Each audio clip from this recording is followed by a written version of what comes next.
Urgência de dissolver o ego. Meus caros irmãos, esta mensagem, para lhes dizer que se preparem, para diverti-los, para aconselhá-los a dissolver o ego, o si mesmo, o mim mesmo. Só o ser pode originar poderosas civilizações de luz, só aqueles que já morreram em si mesmos poderão sair vitoriosos na hora derradeira, só esses não entrarão no abismo, só esses poderão vir na idade de ouro, sem necessidade de passar pela morte segunda. Em minha obra intitulada O Mistério do Áureo Florescer, ensinase a vocês o uso da lança. É necessário saber manejar a lança de Longinus, a arma de Eros, para destruir todos esses agregados psíquicos que constituem o ego, o mim mesmo, o si mesmo. Indubitavelmente, na forja dos ciclopes podemos realizar maravilhas, é ali onde podemos criar o soma psíquico, ou seja, a veste nupcial da alma. É também ali, onde podemos nós manejar essa arma maravilhosa, essa arma de Eros, com a qual se pode destruir os agregados psíquicos que constituem o si mesmo. Quando nós houvermos eliminado radicalmente o ego, só restará em nós o ser, o divinal, aquilo que é perfeito. Creiam-me vocês, em nome da verdade, meus caros irmãos, que o ego nos torna feios, no sentido mais completo da palavra.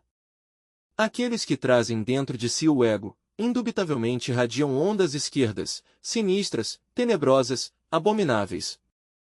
Quando alguém morreu em si mesmo, somente resta no interior de cada qual, somente resta no interior profundo, a beleza, e dessa beleza emana aquilo que se chama amor. Como poderíamos nós hoje, sinceramente, irradiar o amor, se trazemos dentro o ego?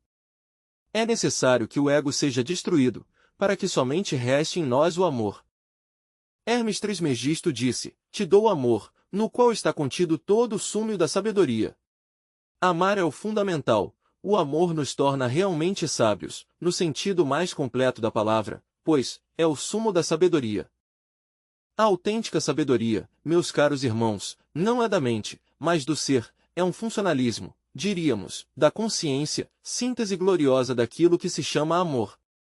O amor é o sumo de toda a ciência, de todo o conhecimento real e verdadeiro. A mente, meus caros irmãos, não conhece a verdade, está embalada no ego, nada sabe sobre o real. Destruamos o ego, libertemo-nos da mente, para que reste em nós o verdadeiro, o que é o ser, o real. Em O Mistério do Áureo Florescer, ensino a manejar essa arma extraordinária, que é a lança. Com essa arma podemos desintegrar cada um dos agregados psíquicos que constituem o mim mesmo. É precisamente na forja dos ciclopes onde devemos invocar Devi Kundalini, nossa divina mãe cósmica particular, e ela eliminará tal ou qual defeito psicológico, ou seja, tal ou qual agregado psíquico, tal ou qual eu ou mim mesmo, que personifique tal ou qual erro. Obviamente, ela com sua arma poderá fazê-lo, e assim iremos morrendo de instante em instante, de momento em momento. Não basta compreender um defeito, é necessário, meus caros irmãos, eliminá-lo. A compreensão não é tudo, se precisa da eliminação. Nós podemos rotular um defeito com diferentes nomes, passá-lo de um departamento a outro da mente, etc., mas jamais alterá-lo fundamentalmente. Precisamos de um poder superior à mente, capaz de eliminar tal ou qual erro. Felizmente, se acha tal poder, em estado latente dentro de cada um de nós. Obviamente, estou falando de Devi Kundalini, a serpente ígnea de nossos mágicos poderes. Só implorando a ela, podemos conseguir que ela elimine aquele defeito que compreendemos integralmente. Morrendo assim, de momento em momento, meus caros irmãos, chegará o dia em que somente habitará no fundo de cada um de nós, o divinal, o ser, aquilo que é o real.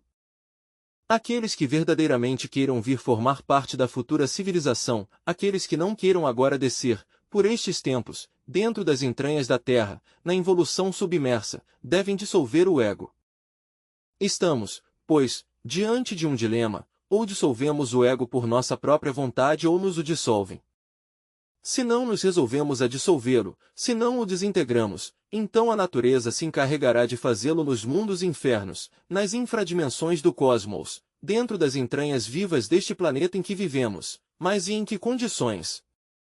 Até, a humanidade terá que descer aos mundos infernos, ou seja, ao lago de fogo ardente e enxofre, que é a morte segunda. Assim está escrito, é necessário que pereça. Assim, pois, irmãos, ou vivemos individualmente para que o Filho do Homem seja glorificado, ou vivemos coletivamente, mas nenhum de nós pode escapar ao terrível livro da natureza, refiro-me ao Apocalipse de São João. Assim, pois, vem a Semana Santa, e é necessário compreendê-la profundamente, meditai, pois, nisso. Há que recordar que a cruz tem as marcas dos 3 pregos e que sobre a mesma existe a palavra, Enri, ignis natura renovatur integram, o fogo renova incessantemente a natureza. Os 3 pregos estão indicando as 3 purificações. A primeira corresponde à primeira montanha, da qual falei em meu livro intitulado As 3 Montanhas, ou seja, a primeira purificação é a iniciação. A segunda corresponde à montanha da ressurreição, está devidamente concretizada em 9 dos 12 trabalhos que fizera Hércules, o homem solar. A terceira purificação se realiza sobre a segunda montanha, antes da ressurreição do Filho do Homem. É sobre o cume dessa resplandecente montanha, que se devem qualificar as 8 iniciações recebidas. De nada serviriam as iniciações, se não fossem qualificadas. Uma coisa é receber as iniciações, e outra coisa é sua qualificação. Assim, pois, não o esqueçam, que são 3 purificações. São os 3 dias que Jesus permaneceu no Santo Sepulcro, antes de sua ressurreição. São os 3 dias em que Jonas esteve dentro do ventre da baleia, antes de ser vomitado por ela nas praias de Nínive. O Filho do Homem deve estar 3 dias em seu Santo Sepulcro, antes da ressurreição. Ele ressuscita no Pai porque o Pai e o Filho são um. Assim, irmãos, quero que vão entendendo que é a Semana Santa. A qualificação das 8 iniciações se realiza, repito, sobre o cume da segunda montanha antes da ressurreição.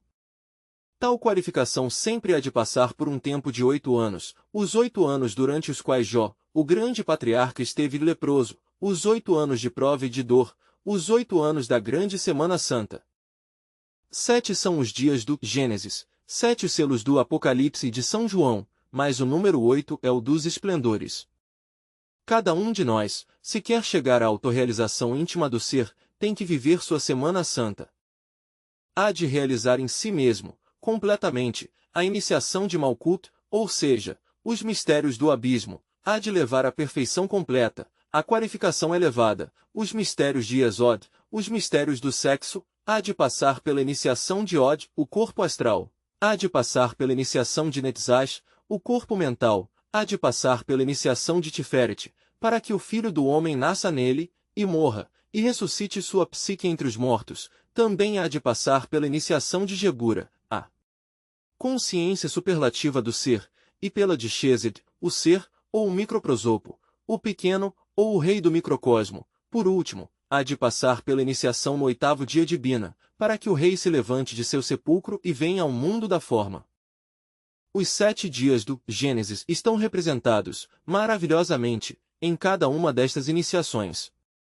Inquestionavelmente temos que viver o Gênesis em nós mesmos, aqui e agora.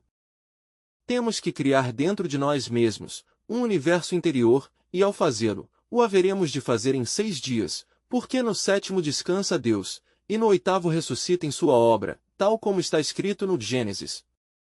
Temos que romper cada um dos 7 selos do grande livro, que é o homem. O primeiro selo é o de Malkut, o segundo de Yesod, o terceiro de Od, o quarto de Netzach, o quinto de Tiferet, o sexto de Gebura, o 7º de Gedula. O Gênesis e o Apocalipse se complementam e nos cabe viver o Gênesis no individual e realizar em nós mesmos o que o grande Logos arquiteto do universo fez quando criou precisamente o mundo. Precisamos viver o Apocalipse individual, se é que não queremos vivê-lo coletivamente. Há 2 formas de vivê-lo, individual ou coletivamente. Coletivamente o está vivendo toda a humanidade e o último selo está para romper-se. Até aqui, meus irmãos.